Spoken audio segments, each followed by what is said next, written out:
It is 5 minutes past the top of the hour right here at KUTV Primetime News. Bet also from wherever you're watching us from tonight. Welcome to KUTV Weekend Live. We have a lot in store for you. Our reporters have been up and about to bring you up to speed with everything that has been taking center stage in the country, starting from all the saga happening in Shakahola, that is in Kilifi County. We're telling you where the president was today, as well as the developments in regards to the planned Azimio mass protest. We tell you what the Nairobi Police Boss Adamson Bungei has to say about that. And tomorrow, as we all know, will be Labor Day. Kotu had its prayer day today in preparation for tomorrow. We have a lot in store for you, but first, the headlines.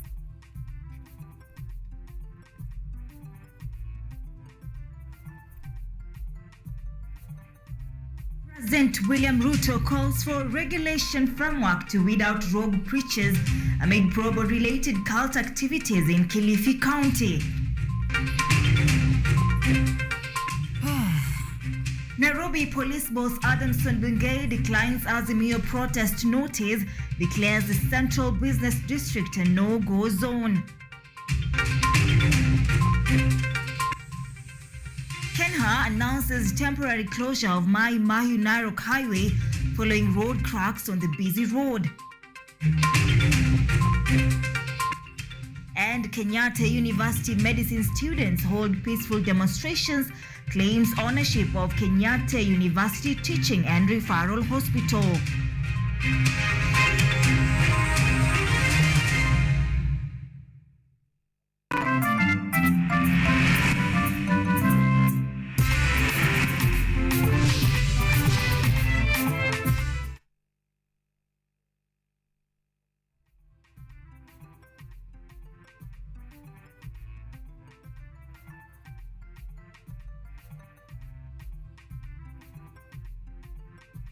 All right, Ruth CHEPKOECH is our sign language interpreter tonight. My name is ODIDA. Remember, we are streaming Weekend Live on our social media platforms at KUTV_Kenya. Welcome to the broadcast once again. Now, President William Ruto has today joined other senior government officials and political leaders to attend a Thanksgiving service held at Makutano grounds in West Pokot County. The president has promised to launch a number of development projects in the county, including construction of roads and houses under the Affordable Housing Project. Ruto at the same time has told the opposition that it will be met with the full force of the law should they engage in violent protests. President William Ruto has today attended the Thanksgiving chapter for West Pokot County, where he blasted the opposition for their resumption of mass action protests. The president has said that the government is ready to deal with the opposition should it engage in destructive protests. Wale wanafikiria ya kwamba watatumia mambo ya siasa kuharibu uchumi wa Kenya, kuharibu biashara ya Wakenya, kuharibu kazi ya Wakenya. Mimi nataka niwahakikishie they will be met with the full force of the law. President Ruto says that the election period is dead and buried and that it is time to concentrate on developing the nation. Sasa tuanze kupanga vile tutashughulikia mahitaji, matakwa ya wananchi, ya maendeleo na mipango yao ya kupeleka Kenya mbele. Kenya is not just about leaders. It is about 50 million Kenyans. The president has also promised to launch a number of development projects in the county, including construction of roads and 3,000 houses under the Affordable Housing Project. The president has also promised that the military officers in West Pokot are not leaving anytime soon and that the government is planning to set up a military camp there. Several Kenya Kwanza allied members, led by Prime Cabinet Secretary Musalia Mudavadi, have called out former President Uhuru Kenyatta for engaging in politics in what is supposed to be his retirement period. Wale wanaandamana wanafukuza investors katika urban centers. Na wale wanasumbua wakulima hapa na wafugaji sasa wanahakikisha kwamba zile hidden treasures za West Pokot mtu hataguza. Wakati umestaafu kama rais, tunataka tukuheshimu na tukuenzi kama rais, na umuombee rais ambaye anachukua hatamu baada yako afaulu, sababu Bishop ametuambia hiyo ndiyo success ya kiongozi. President Ruto's West Pokot Thanksgiving chapter comes just 2 days before the mass action protest return. Joseph Kiss, KUTV. Now, Nairobi County Police Boss Adamson Bungei has announced that no protest will be allowed in the capital city ahead of the planned anti-government demonstrations by Azimio la Umoja One Kenya coalition. Bungei noted that he has received notification of Azimio's intention to conduct public demonstrations within Nairobi County, at the same time highlighting that Article 37 of Kenya's Constitution 2010 allows every citizen the right to peacefully assemble, demonstrate and picket. But in Azimio's case, the right to assemble is not absolute under the Constitution. Bungei cited previous violence, deaths and destruction of property during protests as the reason for declining the Raila Odinga-led coalition's request to stage protest on May 2nd.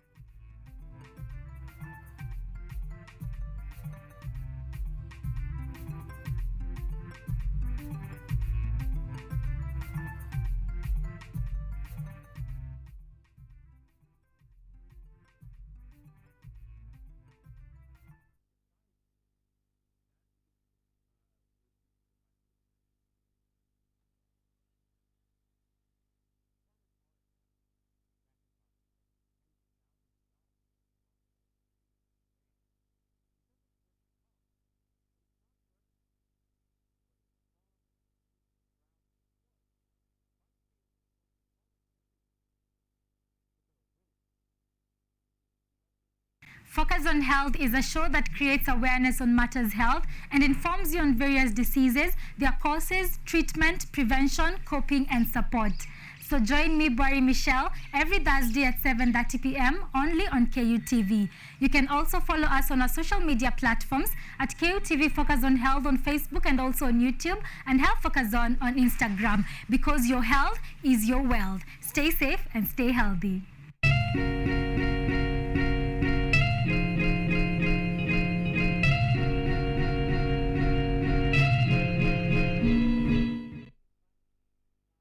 Lola ni programu inayokupa fursa ya kutizama video zozote pindi tu unapokuwa na nafasi.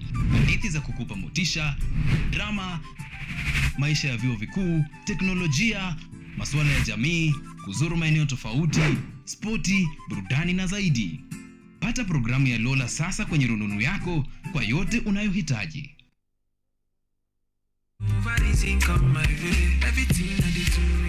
It's the kind of life I ever wanted. Money, power, moves, and it does.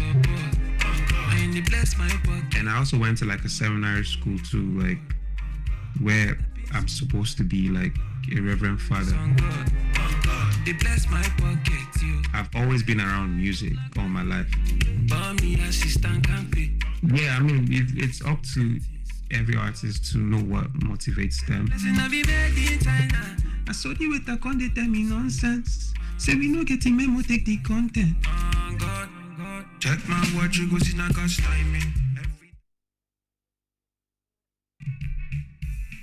You have talked about giving people who do not have a voice to have a voice concerning this particular community, because 20 years ago this was not an issue, but now it is a debate not only in Kenya but world over. Issues of LGBTQ, issues that are now, I'll say, universally, they are major issues, and maybe as a country we may need to look into it.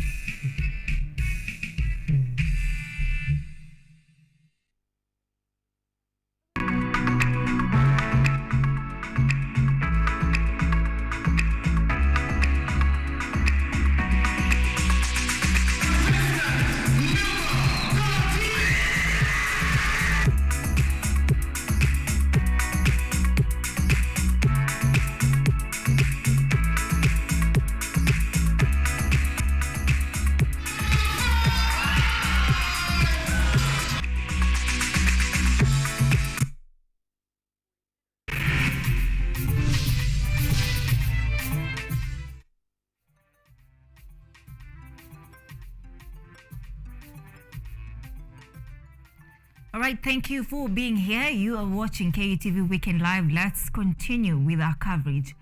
Now, Azimio leaders have vowed to carry on with their planned Tuesday street protest despite failing to secure approval from the relevant city security apparatus. Azimio leaders, including Kalonzo Musyoka and Martha Karua, who led Azimio activities in Nairobi's Imara Daima today, insisted that their mass action is grounded in law and that they need no permission from the police aside from notifying them of their plans. While on a walking tour in Kajiado on Friday, President William Ruto vowed to act should the demonstrations interfere with public order. It is Raila Odinga's declaration of a return to street demonstrations last Friday in Kibra's Kamukunji grounds, moments after landing from Dubai, that returned the country to the point it was in at the start of this month. Odinga and his troops are accusing the government side of lacking seriousness in the now stalled bipartisan talks, which they had stopped their bi-weekly protests to take part in. As things stand, all indicators point to a clash between Azimio and Adamson Bungei-led police, who have withheld permission for the protests. Tuesday, tarehe 2 mwezi wa 5 tunarudi uwanjani. Wangapi anasema 7 lazima ifunguliwe? Wangapi anasema bei ya unga lazima ichuke chini ya shilingi 100? Kwa hivyo mambo haya tunafanya kwa niaba ya sisi zote wenyewe pamoja. Sasa ujumbe kwa William Ruto. Wacha makasiriko mingi. Wacha kujipiga kifua. Maandamano haihitaji ruhusa yako au ya polisi. Tutaandamana Jumanne sababu ni haki yetu. The leaders were addressing residents of Imara Daima after attending Sunday church service.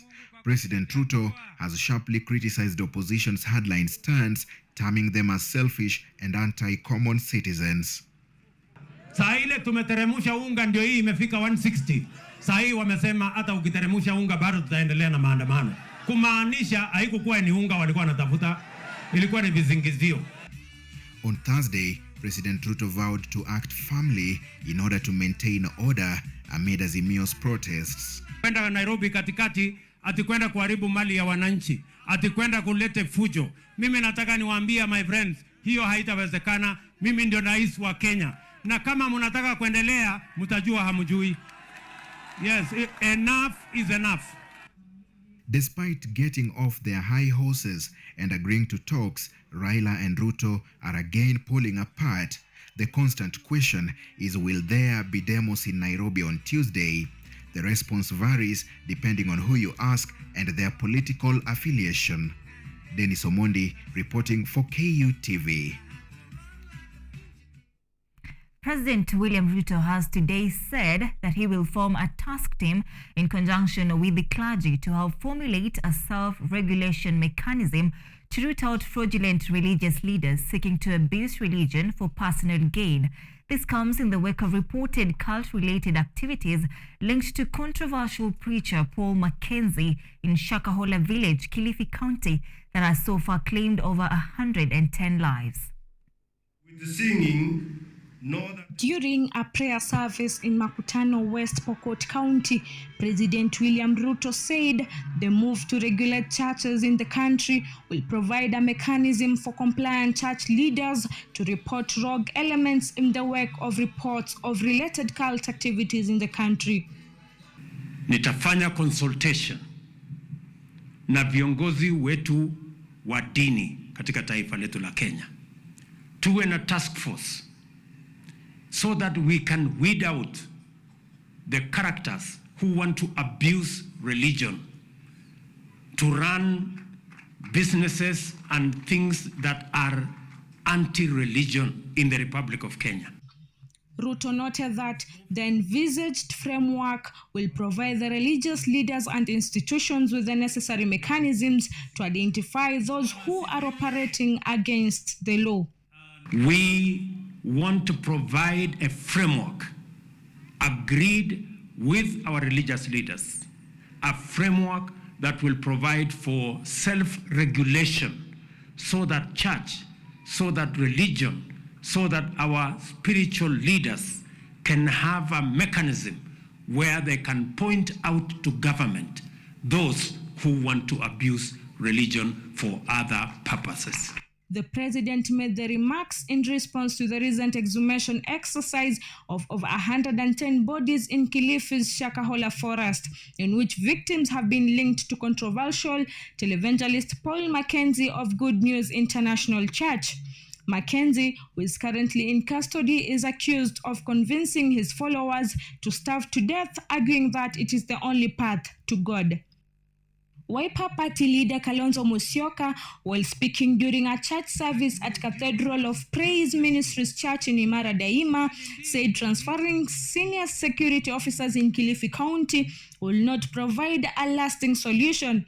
This follows Interior Cabinet Secretary Kithure Kindiki's announcement of a mass transfer of security officials in Kilifi County on Friday.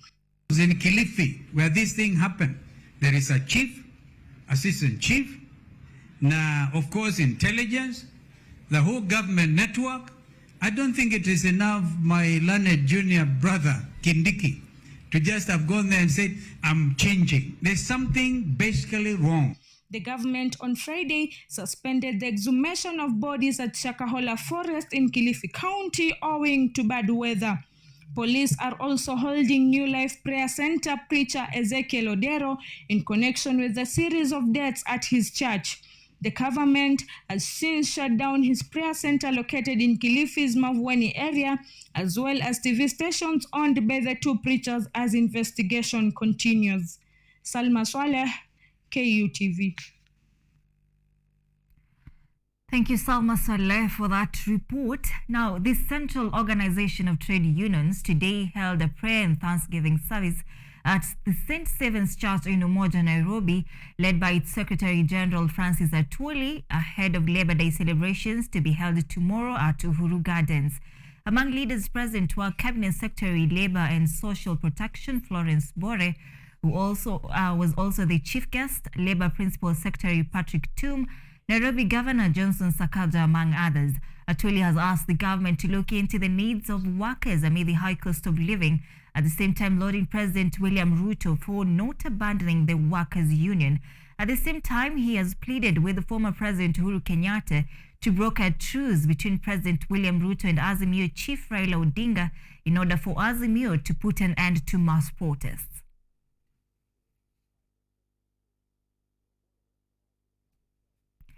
The Kenya National Highways Authority, Kenya, has announced a temporary closure of the Mai Mahiu Narok Highway. Through a public notice, the authority revealed that motorists will not be able to use the busy highway due to severe cracks that were noticed 6 kilometers from Mai Mahiu town, rendering the roads unsafe for motorists.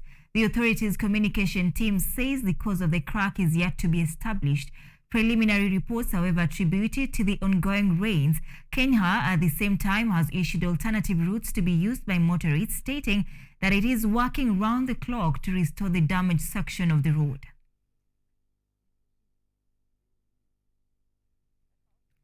Students from the School of Medicine at Kenyatta University have today held peaceful demonstrations at Thika Superhighway, lamenting over the denial of access and internship opportunities at Kenyatta University Teaching and Referral Hospital, and that the hospital has been ignoring their demands for a while now.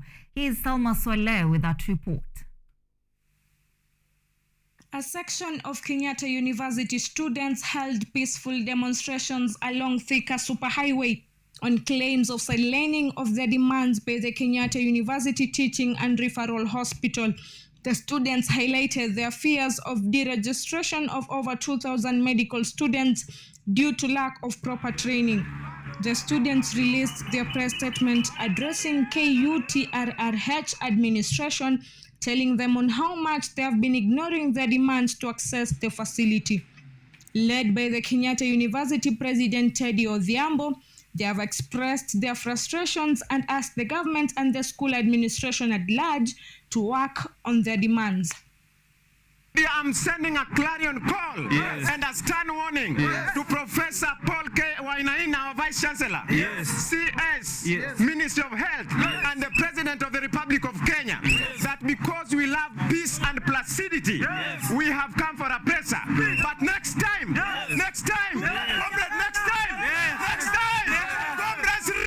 of the iceberg. It is just a rehearsal. If this is not acted upon, we will come back here, we'll come back again, and we shall not rest because comrades are tired. I am deeply saddened by the state of events happening at KUT RRH, considering we as medical students do not even have the chance to do our medical electives at the place. Neither do we have any communication regarding internship opportunities that are available, knowing very well that KU is well known for research opportunities, yet we aren't able to access them. We really hope that the university fraternity and the government of Kenya will work hard to facilitate and literally listen to our demands. The students also complained on the need to wake up as early as 4 a.m. to start a long journey of around 40 kilometers to Kiambu Sub-County Level 5 Hospital for medical studies. Because of the frustration and deficiency occasioned to Kenyatta University medical students. Their demands are as follows: the return of KUTRRH to KU, ownership of KUTRRH revert back to them, KU medical students begin to utilize the hospital for their learning purposes, allocation of lecture halls, training personnel and wards be done before the commencement of the next semester. The wrangles between KU medicine students and KUTRRH have been going on for a while now, with the Deputy President Rigathi Gachagua speaking at the KU graduation December 16th last year, promising that there would be a tripartite meeting to solve the matter. After constant wrangles between the Kenyatta University medicine students and the Kenyatta University Teaching and Referral Hospital, the Kenyatta University medicine students have today gone for a strike, hoping that the Kenyatta University Teaching Referral Hospital, together with the Kenyatta University administration, will heed to their demands. Salma Swaleh, KUTV. All right, hundreds of families in Ahero area, Nyando constituency in Kisumu County have been left stranded and counting losses following flash floods that happened today early morning. The floods followed a heavy downpour that caused River Nyando to break its banks, sweeping away crops, submerging several homes along the river and shops in Ahero Market, leaving the residents unable to salvage their items due to the high water level. The areas affected are Mawembe, Kamindumbi, and other villages. The residents are now calling on the government to come to their aid.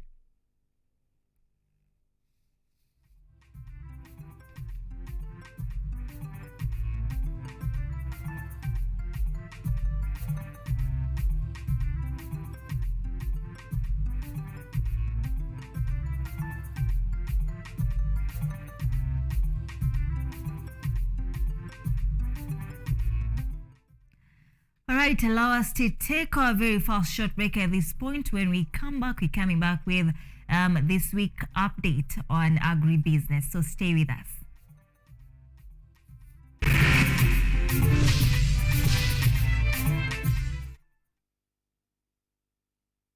Are you an aspiring media practitioner, a graduate, or you just want to advance your skills in television production? Then welcome to Kenyatta University, where education meets innovation. KUTV, the premier university television station in Kenya, is now offering short courses in TV studio, field technical operations, and video editing. Through these courses, you will acquire hands-on skills on camera operations, media production, lighting techniques, audiovisual editing, and sound and visual control, and how to operate key equipment in modern TV control room. Enroll today at KUTV and discover your full potential in cutting-edge TV broadcasting. Graduates of these courses will receive professional certificates. For more information, visit our offices at KUTV Studios or call us on 020-870-4252 or 020-870-4255 or SMS us on 0739-110-544. KUTV, a new experience.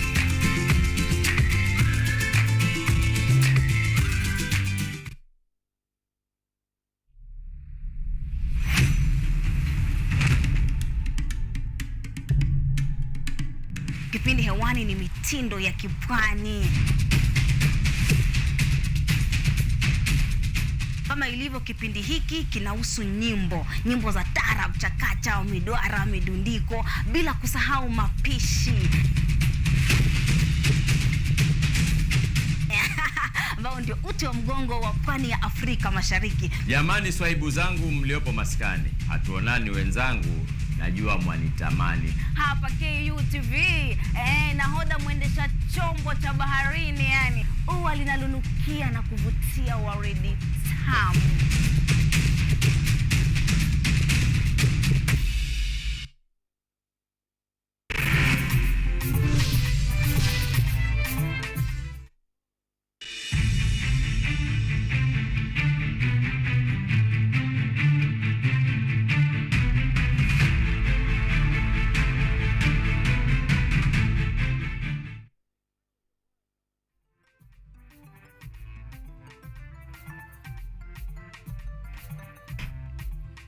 Welcome back. Thank you for staying with us. Now, this week on Agribusiness, the Kenya Veterinary Association has today marked the 26th World Veterinary Day in Kakamega County by vaccinating 2,499 livestock after a Veterinary Association conference that was meant to sharpen the skills of veterinarians.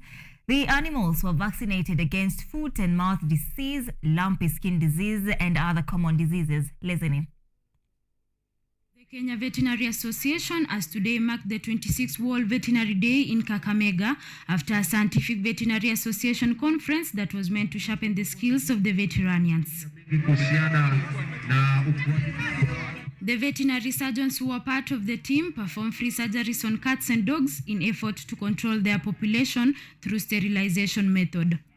According to Charles Ochodo, the Deputy Director of Veterinary Services, the country has a control strategy at hand which will help eradicate rabies by 2027. He also asked dog owners to always present their dogs for vaccination. We have a control strategy which we intend to use to eradicate rabies in the country. At least by 2027, we should have eradicated rabies. Dr. Achibeu, the chair of Kenya Small and Companion Animal Veterinary Association, said the campaign aims at managing the population of domestic cats and dogs, which will help control the spread of rabies. Here is basically a campaign to improve or to manage population in domestic dog and cats. And this is important in the sense that, one, it minimizes the number of strays or unwanted puppies and kittens. University of Nairobi's Professor of Veterinary Surgery, John Demesi, said Kenya has approximately 3,000 veterinary surgeons, with 84 expected to graduate in September this year. He also called for collaboration on One Health approach to manage diseases across humans, animals, and the environment for better living. Activity of animals is assured. Disease control is also assured in what is now the most important strategy, the One Health approach to management of disease that are crossing the human lives to animal lives as well as the environment. And all this is important that we all collaborate. With this year's theme being promoting equity, inclusiveness, and equality in the veterinary profession, the exercise is aimed at reducing the spread of rabies across prevalent counties. Beryl Rotich, KUTV. Now, over 30,000 dairy and pig farmers in Embu County are set to benefit from affordable biogas installation by a foreign investor in a move aimed at reducing cost on cooking using charcoal and firewood, as well as conserve the environment. The company says it only requires each farmer to have at least 2 cows or pigs producing 2 to 3 buckets of dung. Embu farmers are being encouraged to embrace the use of biogas in order to conserve the environment, as well as to ensure a reduction on the cost of cooking in the wake of the high cost of living. An Israel farm known as the New Markets Home Biogas Global that has been operating in the counties of Kiambu, Meru, Nyeri, and Murang'a has extended its operations to Embu. The company's senior vice president, Muli Lahav, says every farmer who has at least 2 cows or pig can easily be able to benefit from this clean energy that will also go a long way in saving trees that have predominantly been the main source of cooking energy.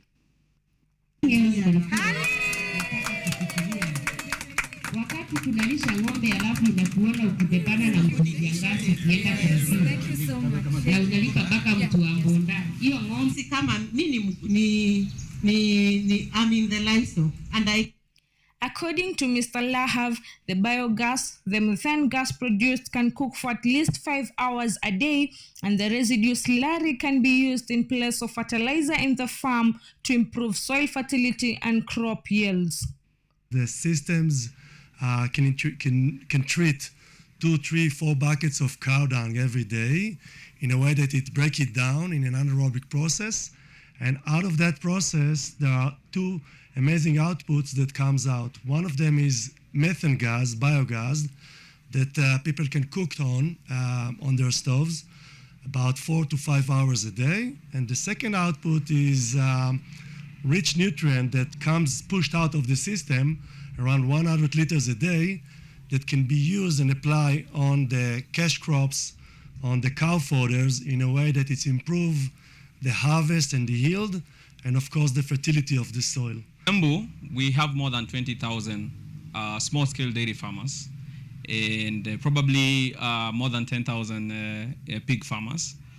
Right now, we understand that the number of small farmers with biogas system is less than 1%, and more than 80% of them are actually using firewood and charcoal and clean cooking.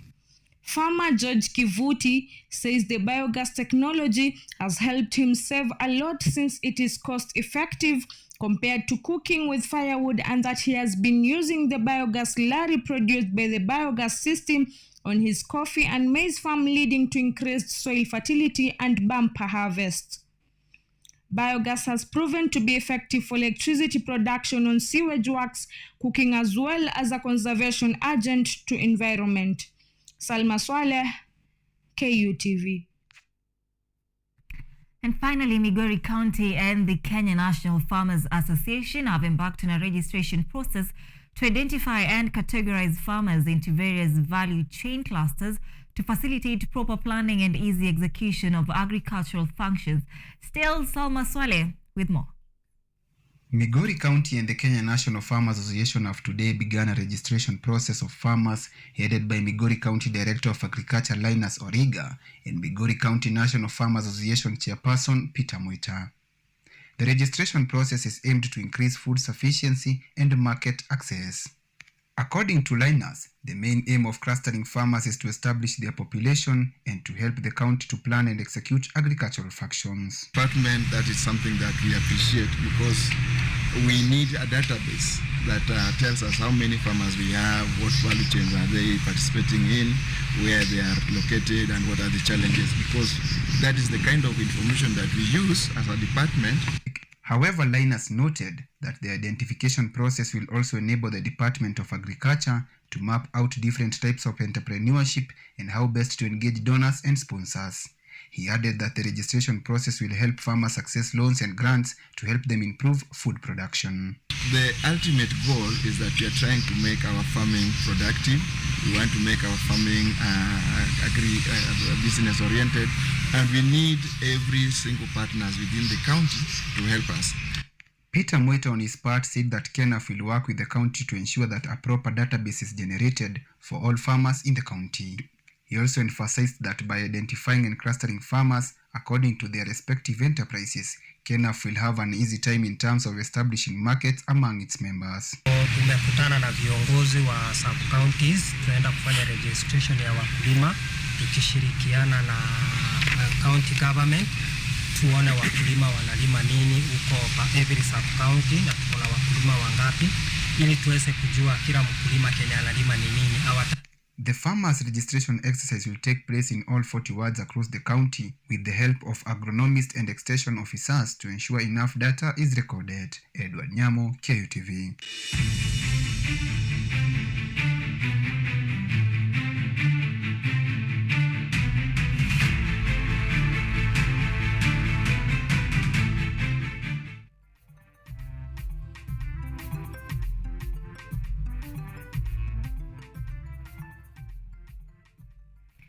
All right, that's a wrap for agribusiness and a wrap for KUTV Weekend Live. Many thanks indeed for keeping us company.